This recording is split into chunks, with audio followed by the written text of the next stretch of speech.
It's time for The Newsmaker, in which we speak to a fearless commentator on the big stories of the day. And they don't get more fearless than Olympic swimmer turned author and broadcaster Sharron Davies MBE, whose new book about biological men participating in female sport, called Fair Play, The Battle for Women's Sport, is out now. It is called Unfair Play. There it is. Unfair Play, The Battles for Women's Sports. I've got my copy here. And Sharron, you don't think that biological males should be competing against women in female sport. Why not? Good evening. I'm loving your tie this evening and those lovely comments earlier. The book is all about the challenges to women's sport. So it starts talking about Pierre de Coubertin, who did everything in his power to keep women out of the Olympic Games. And things like, in this country, in the UK, there's 1,000 women that earn their living from doing sport. There's nearly 11,000 men. And in America, women get 1% of the sponsorship dollar that comes from sport and 4% of the airtime. So our piece of the cake is already very, very tiny. People think that it's getting bigger with things like women's football and women's rugby and a bit of women's cricket.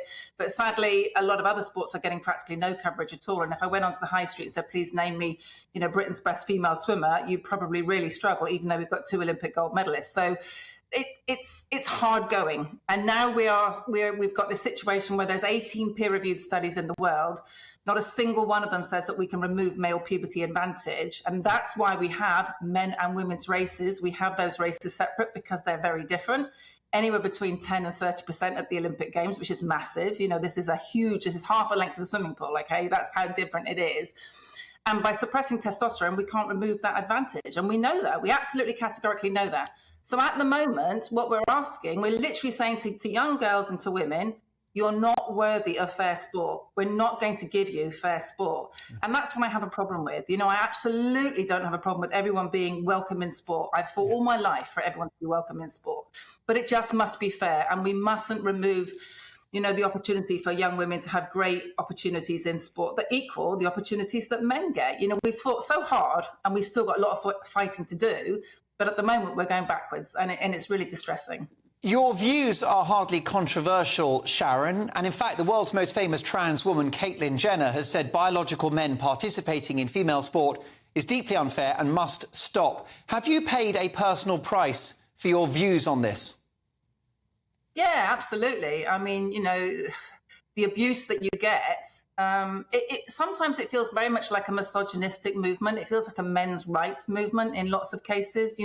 We want your support, we want to come into your spaces, we will do this. It's really difficult because I think actually there's a large number of very genuine gender dysphoric young people who really are paying a price now for this sort of misogynistic movement that's coming from, you were talking earlier about the Scottish rapist, for example. I mean, that isn't someone that's had gender dysphoria from a very young age. That's someone who's decided they're going to get a cushier life going into a woman's prison.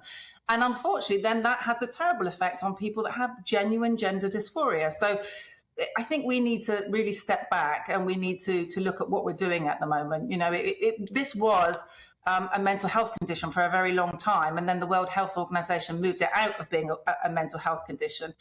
And you have to kind of wonder if someone says, well, I'm a cat or I'm something else, whether it's still a mental health condition. Because the genuine truth is we have a reality of our body. This is our body. It's the only body we're going to get. And therefore, maybe it's about trying to help people to be more secure and comfortable in the body that they've got, rather than medically trying to change them, which will have dire long-term consequences as well. Oh, I'm thinking about the fact that you are one of the country's most accomplished and famous athletes. What is the point in a 9 or 10-year-old Sharron Davies giving up free time, missing school, having 6 a.m. starts just so that ultimately they will face a biological male in a swimming pool? It seems deeply unfair. Can I ask you, though, with British cycling banning biological males from participating in the sport, is the tide beginning to turn? Yeah, absolutely. I mean, World Aquatics last year did the right thing. They were the first organisation in 7 years to actually ask a single female athlete how they felt about this. World Rugby did it on safety grounds. World Athletics earlier this year, Seb did it in athletics, which is fantastic. World Cycling's been dragging their feet. British Triathlon has done it. British Cycling has done it. But there's still way more sports that are still allowing, males to self-identify into women's competition. And things like Strava and Parkrun, all you actually have to do is self-ID. There's no reduction of testosterone. There's no checking. There's nothing. So women are losing their course records and their Parkrun records all over the country at the moment. Crazy. And why wouldn't Parkrun just have an extra box? Let's have a transgender box, a trans woman box. 100%. How difficult would that be? 100%. Sharron, you're one of my sporting heroes. You're a national icon, and more power to you. The book is out now. It is called Unfair Play: The Battle for Women's Sport, co-authored by Craig Lord and Sharron Davies MBE. Thanks, Sharron.